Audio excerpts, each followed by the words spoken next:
नमक की लड़ाई जो कभी भुलाई नहीं जा सकती।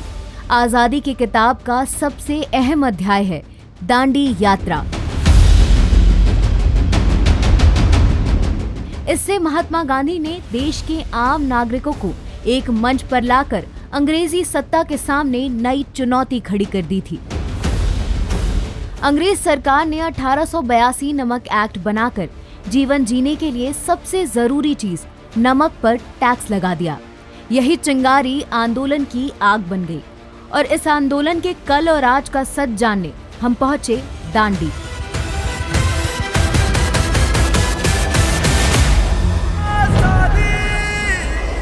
महात्मा गांधी ने एक सभा को संबोधित करते हुए नमक कानून को तोड़ने की घोषणा की।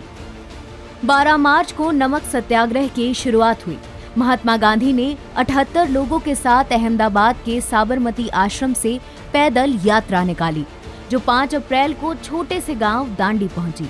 इस यात्रा के दौरान हिंदू मुस्लिम एकता की एक मिसाल यहाँ के मूल निवासी धीरूभाई पटेल ने हमें बताई। दांडी में तो एक राष्ट्रवादी मुस्लिम सैफुद्दीन, उसने कहा बापू मेरे मकान में रहिए। गांधी ने कहा आपको मालूम है मुझे मकान देने से आपको क्या होगा? तो राष्ट्रवादी मुस्लिम ने कहा हाँ बापू मैं जानता हूँ, ये मेरा मकान चला जाएगा, सरकार ले लेगा, मुझे इसकी परवाह नहीं है, लेकिन आप मेरे मकान में रहो। दांडी के इस सैफी विला हाउस में गांधी जी रात भर रुके थे। आज भी सैफी विला हाउस में गांधी जी ने उस समय जो चीजें इस्तेमाल की थी वो चीजें रखी हुई है। 6 अप्रैल की सुबह गांधी जब सोकर उठे तो उनके चेहरे पर 26 दिनों तक 386 किलोमीटर चलने की थकान नहीं थी। दांडी के इस बीच पर स्नान करते हैं। स्नान करने के पश्चात गांधी जी ने इसी बीच पर चुटकी नमक उठाकर कहा था कि मैंने नमक का कानून तोड़ा। इसी समुद्री तट से गांधी ने एक चुटकी नमक उठाया और कहा इसके साथ मैं ब्रिटिश साम्राज्य की नींव को हिला रहा हूँ। तो वहाँ जो नमक था तो ब्रिटिश गवर्नमेंट ने मजदूरों को लाकर कादव कीचड़ और नमक एक कर डाला। वहाँ नमक रहा ही नहीं, लेकिन एक आदमी था हमारा यहाँ का, तो उसने ये पशु का जो एक खड्डा था उसमें थोड़ा सा नमक था, उसको ढक दिया था। तो वो बापू को बताया बापू इतना नमक है यहाँ। तो बापू ने वहाँ से चुटकी नमक उठाया और कहा कि मैंने नमक का कानून तोड़ दिया।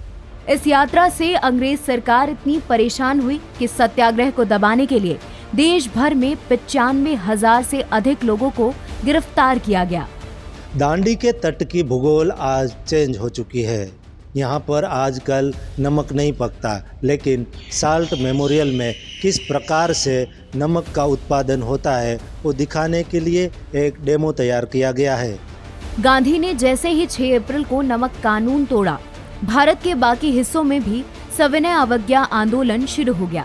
ये आंदोलन पूरे 1 साल तक चला और 1931 में गांधी इरविन के बीच हुए समझौते से खत्म हो गया। वहीं धीरूभाई पटेल ने इस यात्रा से जुड़ा एक और किस्सा सुनाया। गांधी जी ने साबरमती से प्रस्थान किया, तब से लेकर दांडी पहुंचे वहां तक का रिपोर्ट पाने के लिए ब्रिटिश गवर्नमेंट ने एक आदमी को काम सौंपा। सारी यात्रा दरमियान दैनिक प्रोग्राम होता था, उसका रिपोर्ट गवर्नमेंट को भेजता था। 21 दिन तक इस आदमी ने ये अनुभव किया कि इतना पवित्र, इतना खेलदिली आदमी का जासूसी मुझे करना, मुझे ये नौकरी पसंद नहीं है। यहाँ आकर इनका हृदय परिवर्तन हुआ। भारत सरकार ने 2019 में राष्ट्रीय नमक सत्याग्रह स्मारक का निर्माण करवाया है। स्मारक में सत्याग्रहियों की मूर्तियां हैं।